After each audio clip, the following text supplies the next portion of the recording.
Hello everyone, welcome to my YouTube channel. I'm here with this beautiful Norway Scots that I'm working for the last few years, and today we're gonna see all the refinement of this tree. We are here with this very beautiful Norway Scots, very different from the normal European variety, very yellowish in winter, but also very compact with very nice movement.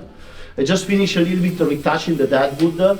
This was a part that originally was connected to a rock, and I transformed in a shari to highlight a little bit this first movement of the base. We have a beautiful movement in the upper part, and now that the tree is nice and dense, it's time to unwire a little bit of the inner thicker wire and refine all the pads to give the tree a little bit more elegance.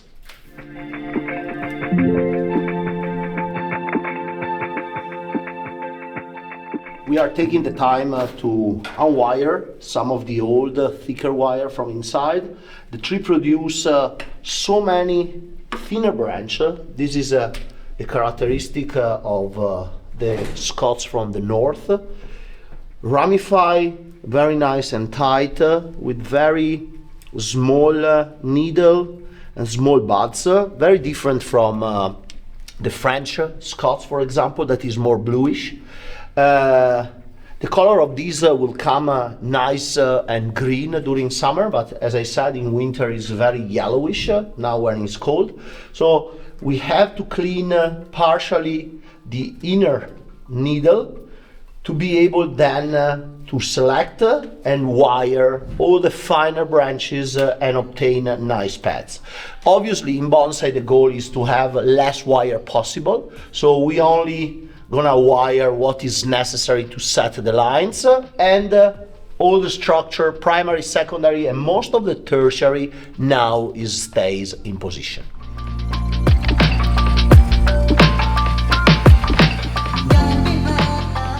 Now that we took care of unwiring the thicker wire from the inner part of the structure, and we know that the branches are set in position. Eventually some movement can be done just by guy wire. I'm taking care of cleaning and reselecting a little bit the buds and wiring the elongation in the apical part of the pads, so I can get everything ready for the final positioning. If I get some cluster of many buds all together, when I clean, I also remove the one that grew underneath. I don't need too many shoots from the same position. And then I just need to clean them and eventually wire a couple of them to recreate the nice line of the pad.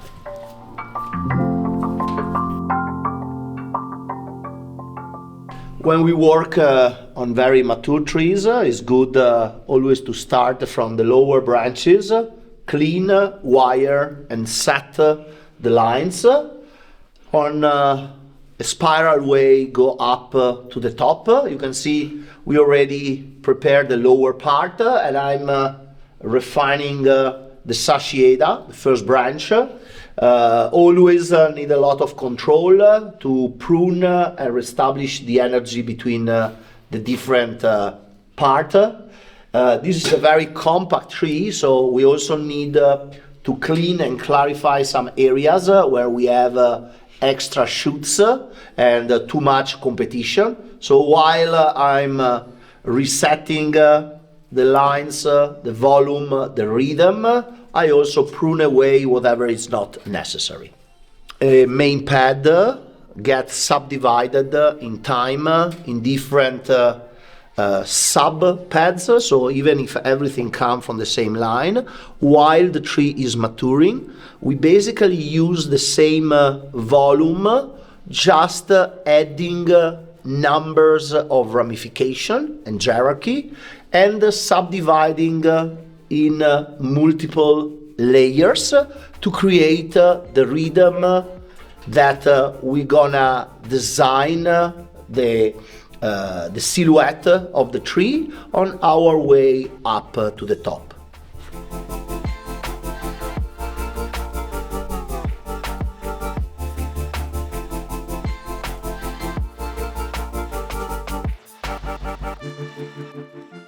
When we create a ramification, it's always important to subdivide the strong line, and while we bring the branches down, we go in different position to reach out the outer layer of the pad and creating a nice ramification, passing from the primary branch to the secondary and tertiary, and then more and more order of ramification, and this will help us to create the different pads. It's always interesting to see a tree, a mature tree from the bottom part, because it will give us the idea how should be the correct construction of the ramification and the pads.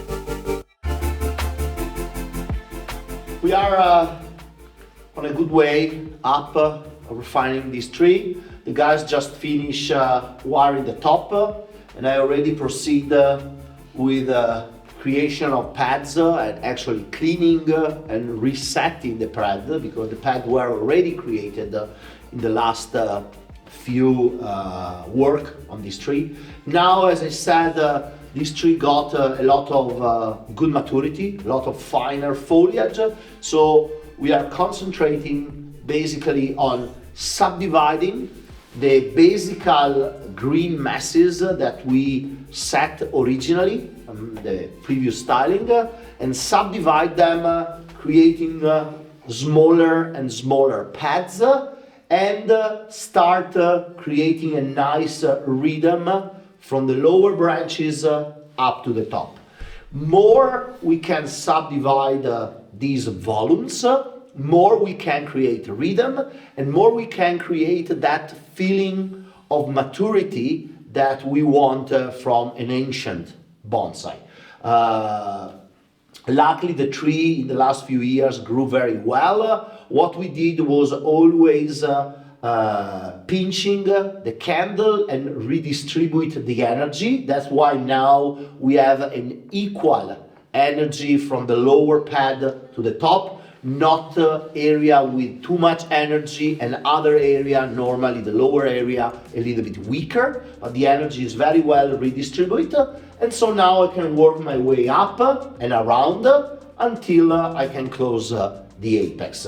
The other goal every time we retouch a tree is removing most of the thicker wire from inside and adding just a finer wire in the outside that obviously can stay longer on the tree, while removing the thicker wire we can avoid scarring, we can avoid big pieces inside, and the tree can be self-holding the weight of the branches with his own strength, without counting on the big wire to hold the weight of the branches. When I work on a bonsai, especially on a pine like this, I always have clear in mind of the idea of a cone. That's why the name conifer, because the shape is a cone.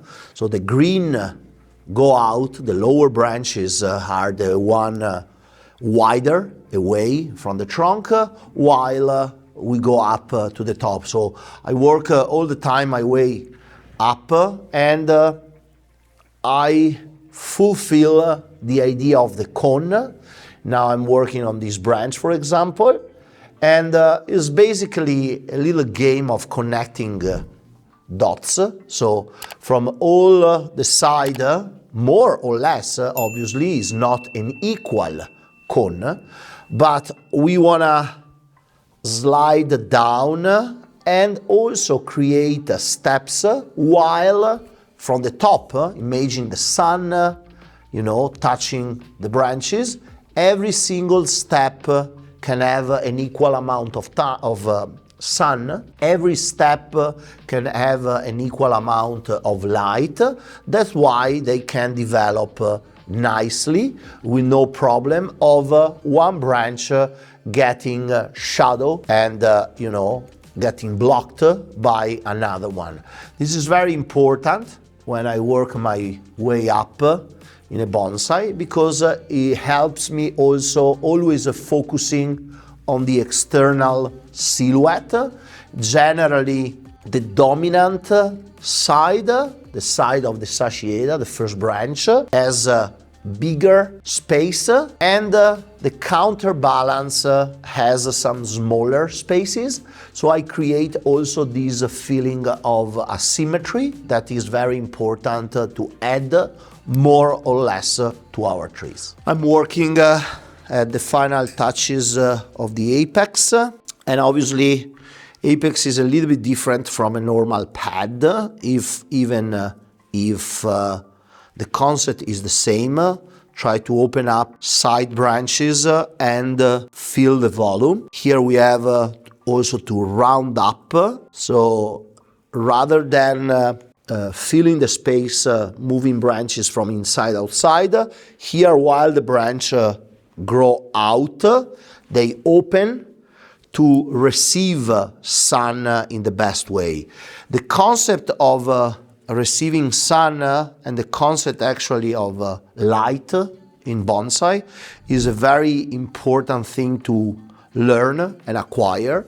In Japan they call the light ma, because being part of the bonsai exposition, so the way how the sun touch and the light touch the object. When I work on a tree, I also think not only aesthetically but also agriculturally how I position the different branches in order of receiving the best light possible. So as I said, when we work on the apex, we try to open everything nicely, creating basically a nice and round shape, an old tree that basically in years of growing lost the apical dominance, that is what makes the tree growing up. But when a tree acquires a certain age, lost this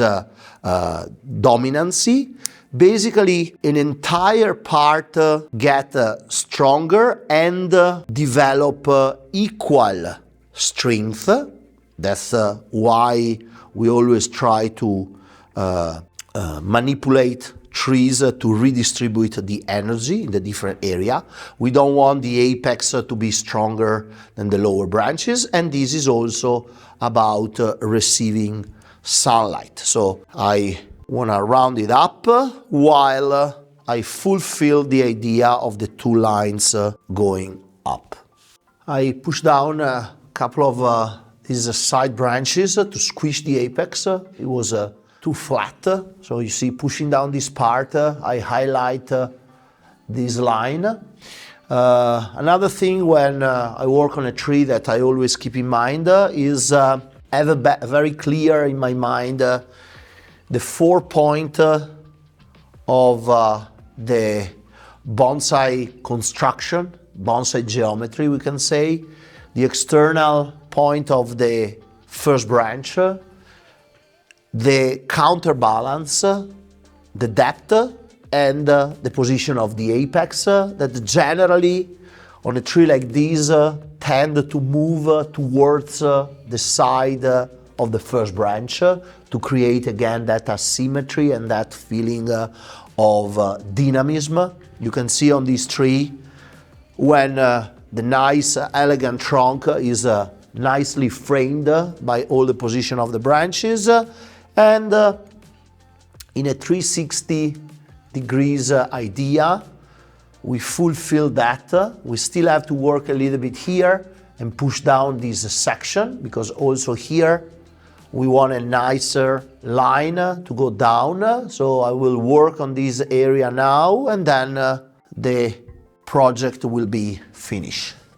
Now the tree is finished, nice, compact, beautiful and elegant. I'm very happy about this next step on this tree. I'm very looking forward in spring to repot in a more elegant pot. Probably I will go in a round pot to highlight the beauty of the movement of the trunk and the elegance of the foliage. For today is everything. I hope you enjoyed this video. See you at the next.